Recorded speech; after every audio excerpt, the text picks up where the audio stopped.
All right, Ashley, thank you. It is 6:03 this morning. We're going to take a live look from Jamaica. As Tracy mentioned, Hurricane Melissa barreling towards the island.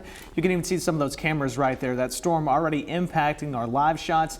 3 of them at last check. We're getting ready to brace for that storm. A second one actually just popped up live, and now we're seeing the third one pop up. So we're beginning to see some of these images, and then at the top of your screen, you can see the beach right there, the water beginning to flow in as power begins to get knocked out. That's actually river flooding at the top of your screen right there. It just lets you know what is coming in some ways. And as Tracy mentioned, landfall is imminent on Jamaica's island today before the storm eventually then moves southeastern Cuba and the Bahamas through Wednesday, blowing winds as high as 175 miles an hour while dumping as much as 30 inches of rain. The storm has already claimed at least 3 lives in Jamaica and 4 more in Haiti, as well as the Dominican Republic. Category 5 storms carry catastrophic strength, capable of destroying homes and flattening communities. Tourists are now stranded. Flights are canceled. Residents are hunkering down to ride out the storm. CBS News correspondent Bradley Blackburn is on the ground with the newest information.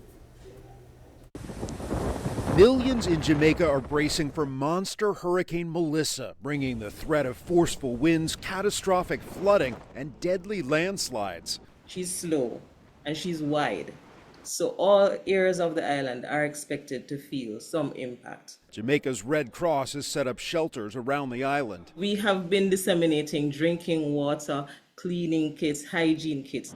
Ahead of the storm, local business owners boarded up doors and windows and piled sandbags. We are just praying for the less worst to happen. Stranded tourists are hunkering down in hotels. That includes St. Louis hairdresser Marnice Stewart, who's riding out her first hurricane at a Montego Bay resort. They've been giving us care packages that have like cups of noodles, tuna sandwiches. Continue to pray for Jamaica. The strongest storm of the year is also expected to slam Cuba and parts of the Bahamas sometime between today and tomorrow. Bradley Blackburn, CBS News.